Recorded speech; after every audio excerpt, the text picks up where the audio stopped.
맥스 루케이도의 하나님을 향한 영적 갈망, 목마름. 하나님의 주권을 인정하십시오.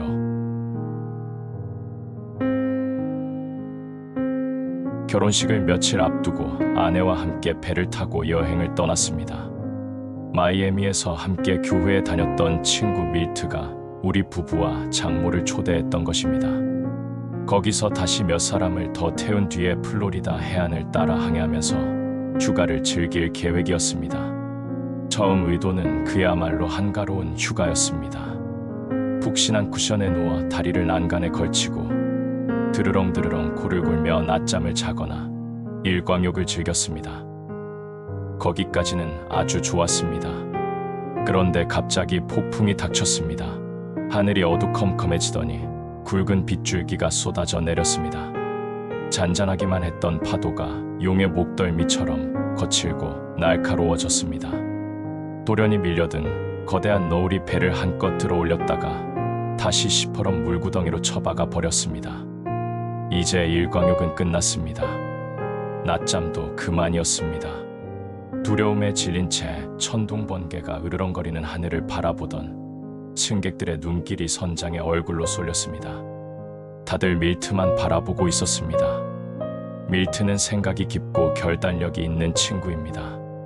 각자 어디에 앉아서 무슨 일을 해야 할지 지정해주고 몸이 흔들리지 않도록 뭐든 단단히 잡으라고 지시했습니다.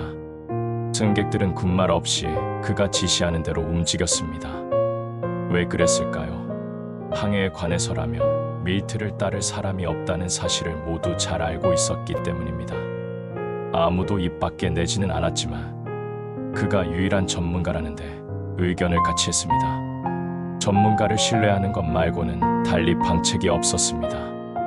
밀트도 그 사실을 잘 알고 있었기에 최선을 다해 동료들을 보살폈습니다.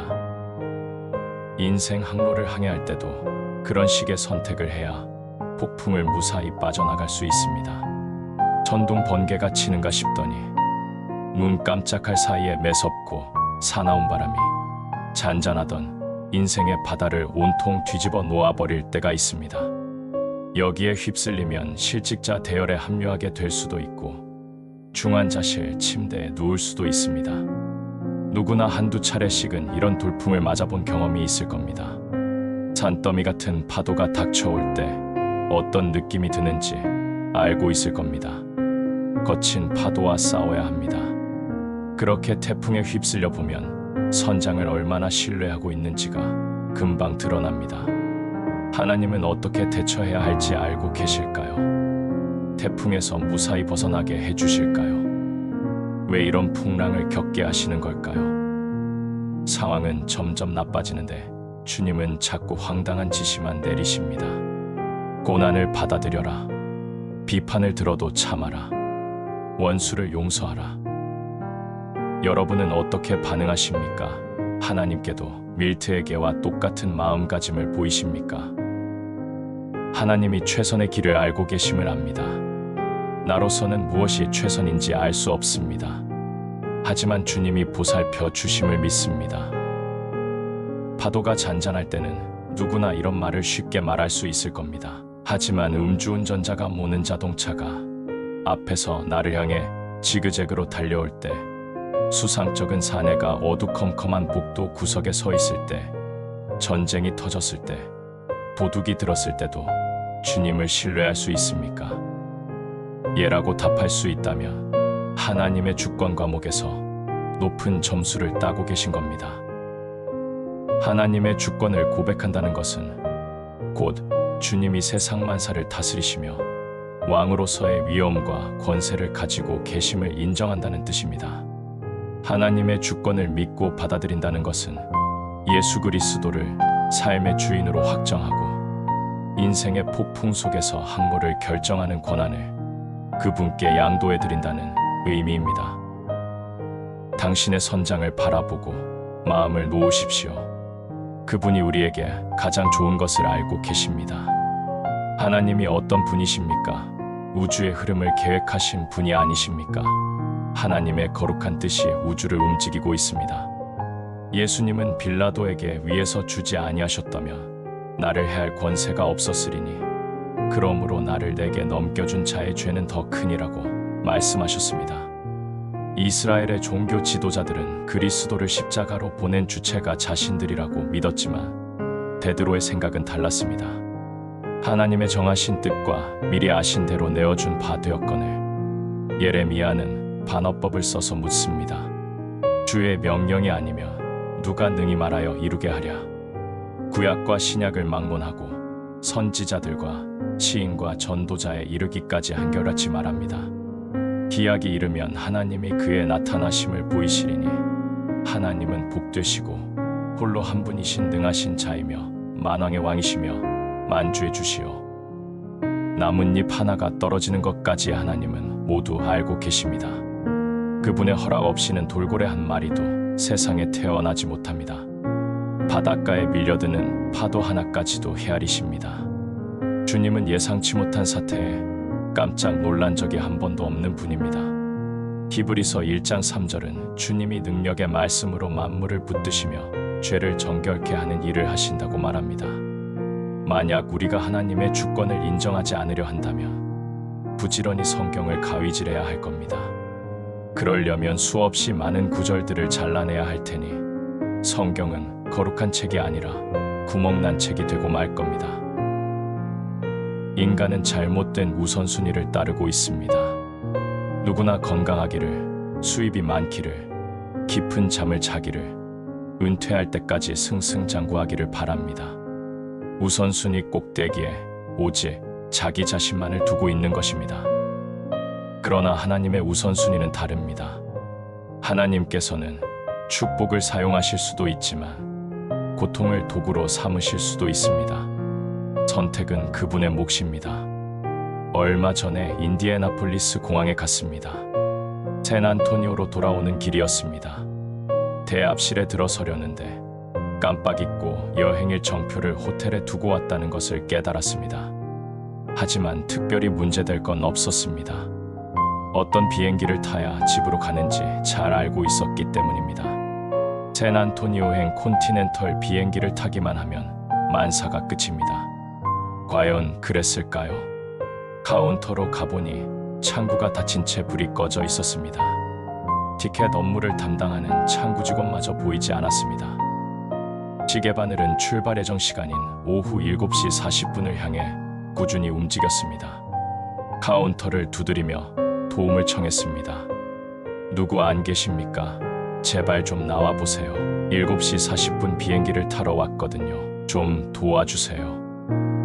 무덤 속 같은 창구 뒤편에서 콘티넨털 항공 화물 담당자가 나왔습니다. 저희는 그 시간에 출발하는 비행기가 없는데요. 그럴 리가 있나요? 분명히 있을 겁니다. 그걸 타야 집에 갈 수 있거든요. 직원이 어깨를 으쓱해 보였습니다. 오늘 밤에는 더 이상 비행 일정이 없습니다. 당장 무인 발권기로 달려가서 필요한 사항을 입력하고 탑승권을 기다렸습니다만 그런 비행기가 없다는 안내문만 모니터에서 깜빡였습니다. 별 엉터리 같은 기계가 다 있구나 싶었습니다. 항공사 직원은 회사의 명예를 생각해서 무던히도 참는 눈치였습니다. 머리를 긁적이던 그가 대안을 제시했습니다.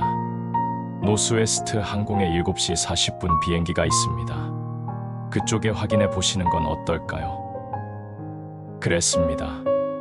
콘티넨털이 아니라 노스웨스트였습니다. 정확하기로는 항공사가 가진 정보가 나보다 몇 수 위라는 사실을 인정하지 않을 수 없었습니다. 아까 같아서는 콘티넨털 카운터 앞에 버티고 서서 밤새도록 항공권을 내놓으라고 시위라도 벌이고 싶었습니다.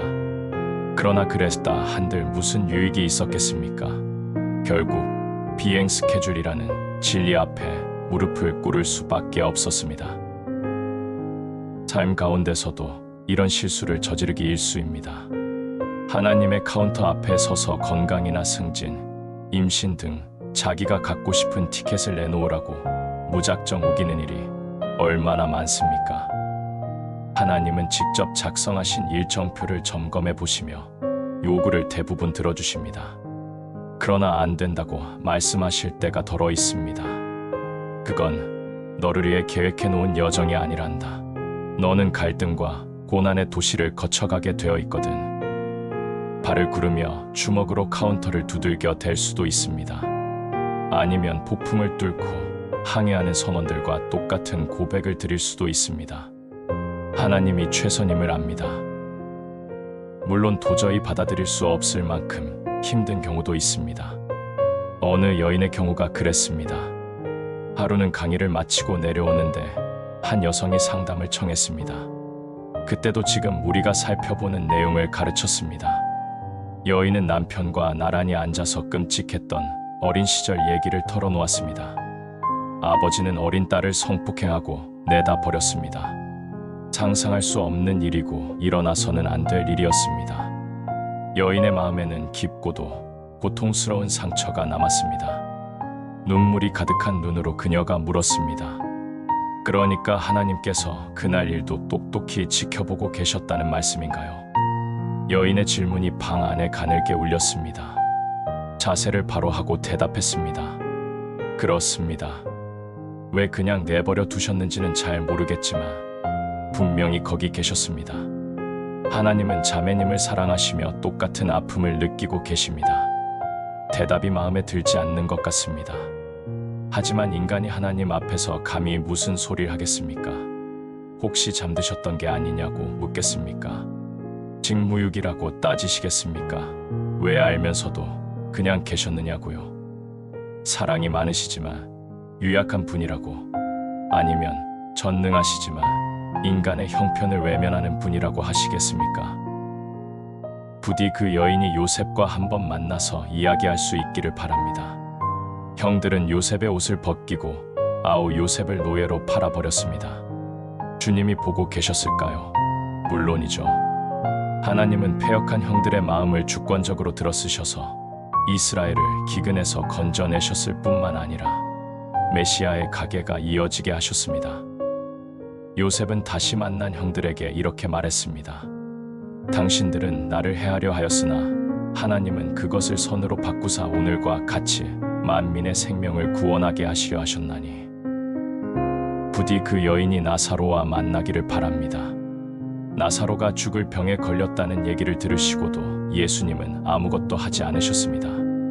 오히려 무덤에 나흘씩이나 묻혀있게 내버려 두셨습니다. 왜일까요?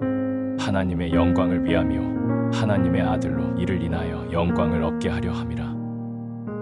그러나 무엇보다도 예수님을 한번 뵙고 대화를 나눠보는 게 좋겠습니다.